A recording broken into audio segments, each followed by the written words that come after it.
anywhere on the planet. No matter what language you speak, one word means great. He had just lost the biggest game of his career, and the first person to run toward him wasn't a teammate. It was the 19-year-old who had just beaten him. On Sunday night at MetLife Stadium, Lionel Messi sat alone on the grass, staring at nothing, while Spain celebrated a World Cup win a few yards away. Then, Lamine Yamal broke off from his own celebration and walked straight over to him. Cameras caught the hug. Nobody caught the words. Now, days later, Yamal has finally revealed exactly what Messi said to him in that moment, and it's changing how people see this entire final. The 4 words Yamal says meant more than gold. Let's start with what actually happened right after the final whistle, because this is the part everyone's talking about. Spain had just beaten Argentina 1-0 in extra time, ending Messi's chance at back-to-back World Cup titles. The stadium was pure chaos, half of it celebration, half of it heartbreak. Messi didn't move. He stayed on the pitch, visibly shattered, while his teammates tried to process the loss around him. Yamal, who had just become a world champion at 19 years old, could have spent that moment soaking in his own celebration. Instead, he walked away from his own team to find Messi, helped him up off the ground, and pulled him into a hug that lasted several seconds. Reporters didn't get audio. For a few days, nobody knew what was said, and the internet filled that silence with every guess imaginable. Photos of the embrace spread across social media within minutes, with one image in particular showing the two of them standing chest to chest mid-conversation, getting shared by major broadcasters as one of the defining images of the entire tournament. Then Yamal sat down with the Spanish outlet Marca and finally explained it himself. He said he approached Messi simply to show respect, calling him the greatest player in history and someone he's looked up to his entire life. He also admitted that facing Messi at all, let alone beating him, was something he never seriously pictured happening this early in his career. But it's what Messi reportedly said back that's now spreading everywhere. According to Yamal, Messi told him to keep going on his own path, and that the future of the sport now belongs to his generation. Yamal said those words meant as much to him as the gold medal he was wearing around his neck. Think about that for a second. A 19-year-old who just won the World Cup says a losing player's words meant more than the medal itself. That's not a small thing to say publicly, especially about the man many still consider the greatest to ever play the sport, and especially minutes after the biggest win of his own young career. But this quiet, respectful moment between two players happened literally feet away from something much uglier, something that had nothing to do with respect at all. The brawl FIFA is now investigating. Here's what most highlight reels won't show you. Almost immediately after that final whistle, while Yamal was walking toward Messi, a completely different scene was exploding elsewhere on the pitch. Argentina defender Nahuel Molina squared up to Spain's Rodri, bumping him in the chest. That was the spark.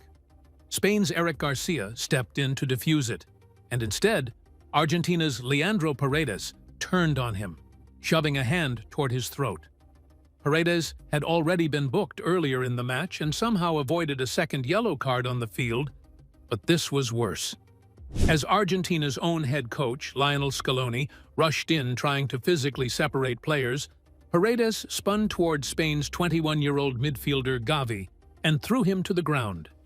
Several Spanish players had to step between them just to stop it from escalating further, including striker Borja Iglesias, who physically collided with Paredes to pull him away from Gavi. If that wasn't enough, video later surfaced showing an Argentina assistant coach appearing to strike Spain's Dani Olmo during the same chaos. It wasn't Argentina's only disciplinary trouble of the night either.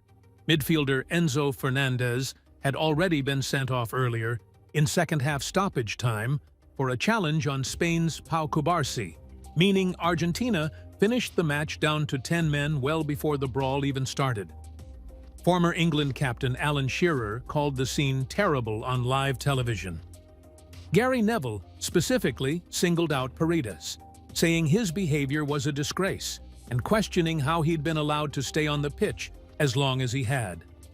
Fellow pundit Micah Richards called the whole scene embarrassing, while ITV's Lee Dixon described Argentina's approach across the match as anti-football. Scaloni himself later told reporters that teams need to be gracious in victory and just as gracious in defeat, a comment widely read as a quiet admission that his own players had failed to do exactly that. FIFA has since confirmed it opened a full disciplinary investigation into the incident, appointing a prosecutor to review potential rule violations from both benches. So within about 60 seconds of the same final whistle, you had one of the most respectful sporting gestures in recent memory, and one of the ugliest brawls in a World Cup final in years, happening almost side by side. It's a strange contrast, and it says a lot about how much pressure was riding on this single match. But the story of what this final actually cost Messi personally goes even deeper than a lost trophy. The record book Messi rewrote in defeat. Now, here's something that got buried under all the drama. Messi didn't just lose this final, he made history in it, even in defeat. At 39 years and 25 days old, Messi became the oldest outfield player to ever appear in a World Cup final, breaking a record that had stood since 1958, when Sweden's Gunnar Gren played in a final at 37 years old. Think about the gap there. Messi broke a record that survived almost 70 years, and he did it while trying to win his second World Cup in a row, something no nation has managed to pull off in over 6 decades. Spain simply didn't let him play his game. Messi finished the match with only 15 touches of the ball, compared to 26 for Yamal alone. His best chance came in just the 5th minute, when Julian Alvarez played him through with only the goalkeeper to beat. But Spain's Unai Simon got there first. After that, Argentina didn't manage a single shot on target until extra time. Spain controlled 65% of possession and outshot Argentina 20-2 across the entire match, including a 9-4 advantage in corners and an expected goals gap of roughly 1.9 to just 0.2. Cubarsí, along with substitutes Pedri and Nico Williams, all forced saves out of Argentina's goalkeeper as the pressure built, and in the dying seconds of normal time, Emiliano Martinez had to fly across his goal just to keep out a Yamal free kick. Extra time brought more of the same one-sided pressure, with Martinez denying a Williams header before Mikel Merino nodded another chance just wide. It was, statistically, one of the most one-sided World Cup finals in recent memory, and Messi was largely a spectator in his own final chapter. And yet, here's the twist people keep missing. Sitting right there on the winning side were 2 teenagers, Yamal and his Barcelona teammate Pau Cubarsí, both 19 years old, becoming only the 4th and 5th teenagers in World Cup history to play in a final.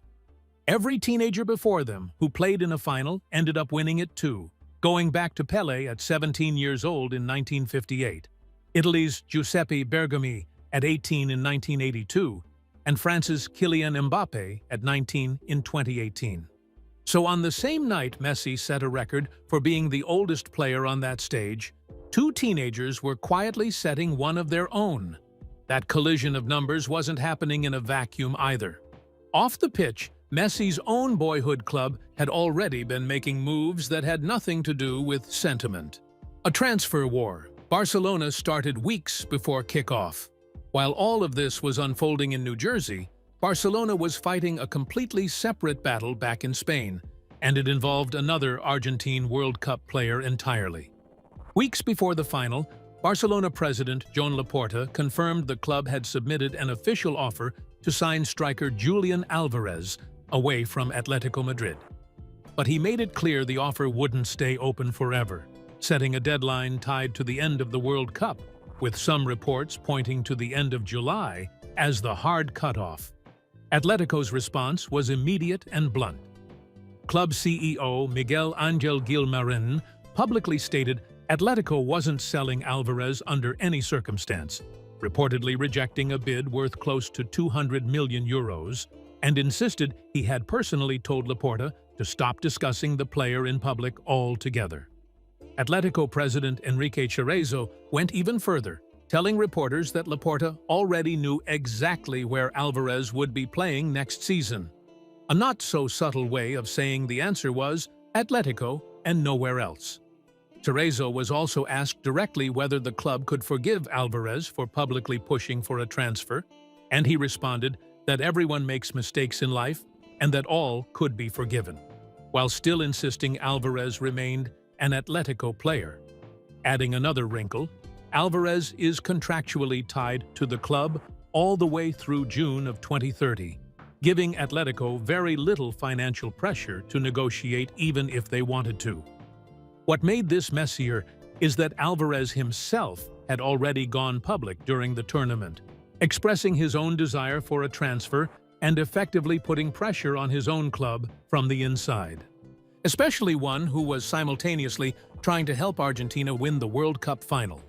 So picture it. Alvarez spent the biggest weeks of his career playing through a public tug-of-war between two clubs, while also lining up next to Messi on the same Argentina front line. Barcelona, for their part, insisted they weren't panicking, with reports suggesting the club believed the real negotiating window would open once players returned to preseason training in the following weeks. And that sporting director Deco already had other targets lined up, including a separate signing, regardless of how the Alvarez situation played out. Arsenal has also been mentioned as a long-standing alternative suitor if the Barcelona move ultimately collapses. Whether or not that transfer ever gets done, the fact that Barcelona was willing to fight this publicly, in the middle of a World Cup, tells you how serious they are about rebuilding around a new generation of Argentine and Spanish talent. And that rebuilding conversation keeps circling back to one unanswered question about the man who made Barcelona famous in the first place. The answer? Messi still hasn't given Argentina.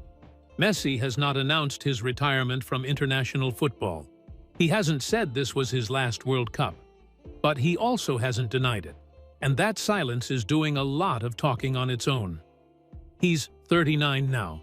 The next World Cup is 4 years away.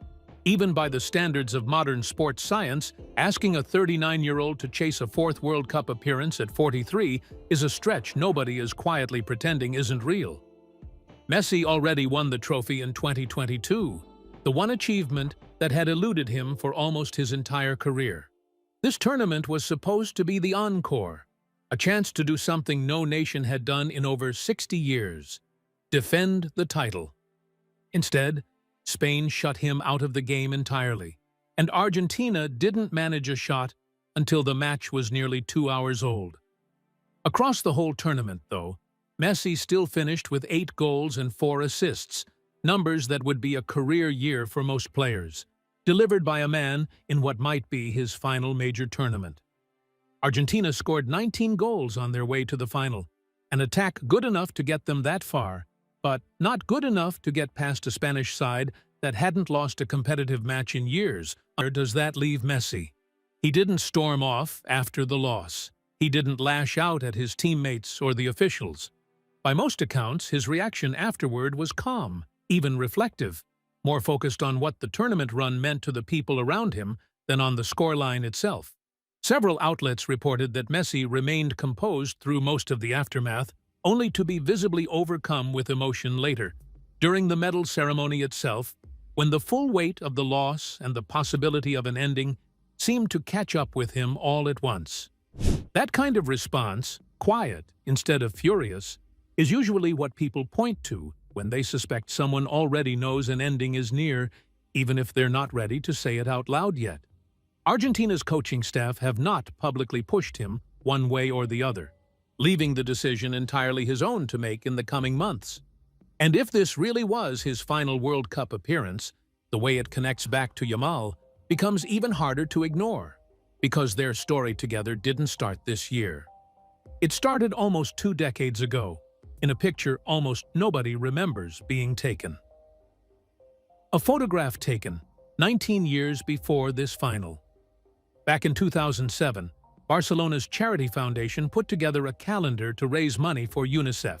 featuring current first-team players posing with children for the shoot. One of those photos showed a 20-year-old Lionel Messi holding a baby who was only about 5 months old at the time. That baby was Lamine Yamal. Nobody in that room had any reason to think anything of it. It was just one photo in a stack of dozens, a nice gesture for a good cause, forgotten by almost everyone within a year. Yamal grew up not far from Barcelona itself, and he joined the club's famed youth academy, La Masia, at a young age, the same academy that had already shaped Messi decades earlier. That same academy pipeline has since produced an entire generation of players who featured at this World Cup, including Yamal's Barcelona teammates, Pau Cubarsí, Gavi, and Pedri, several of whom ended up on opposite sides of the very final that made this story go viral. Then, nearly 2 decades later, that same baby grew into one of the most talented teenagers in the history of Spanish football, wearing the same Barcelona badge Messi once wore, and eventually walking out onto a World Cup final pitch across from him. The photo resurfaced right before the 2026 final and spread everywhere online, shared by fans and journalists as this almost impossible coincidence. Yamal's own father had actually posted a behind-the-scenes snapshot from that same shoot back in 2024, captioning it as the beginning of two legends, long before anyone knew the two of them would eventually meet on the sport's biggest stage. The photographer who took the original picture told BBC Sport that if someone had written this story into a movie script, nobody would have believed it was realistic. And in a strange way, that's exactly what makes the ending of this story land the way it does. Because the kid in that old charity photo didn't just grow up to play against his idol. He grew up, beat him, and then walked straight past his own celebration to go comfort him. What Yamal did with the win, nobody expected. By the time the medals were handed out, Yamal had already secured something no other teenager in football history has managed, becoming the first player his age to win both a European Championship and a World Cup, having already claimed continental glory as a 17-year-old 2 summers earlier. He wasn't even the tournament's top performer statistically, finishing the World Cup with just 1 goal and no assists, with his own teammate, Pau Cubarsí, picking up individual recognition for his performances across the competition instead. Yamal has said publicly that he never cared whether he was the one scoring goals, only that Spain lifted the trophy at the end. And after the Belgium match earlier in the tournament, he told reporters plainly that nobody would remember whether he personally scored, only whether his team won. That mindset showed up again in the biggest moment of his career so far. Instead of using the final whistle to celebrate his own historic achievement, he spent it consoling the man he grew up idolizing. He later admitted that just a few years ago, the idea of standing on a World Cup final pitch against Messi, let alone beating him, would have sounded completely unbelievable to him. Now it's exactly what happened, and he's on record saying the exchange with Messi meant just as much to him as anything he actually won that night. Messi, for his part, has said nothing else publicly since that exchange, leaving Yamal's account as the only real window anyone has into what was actually said between them. Whether or not this really was Messi's final World Cup, he made sure that in what might be his last night on that stage, the words he chose weren't about himself at all. They were handed straight to the next generation, in the body of a teenager he once held as a baby, on the same kind of night that made Messi himself a legend in the first place. So, if that really was Messi's last World Cup, would you rather remember him for the trophies he won? Or, for the moment, he chose to lift someone else up instead? If you enjoyed this unveil, smash that like button, comment, and subscribe for more untold sports stories. And hit the bell so you never miss a drop. Want more? Check out another one of our videos. Thanks for watching.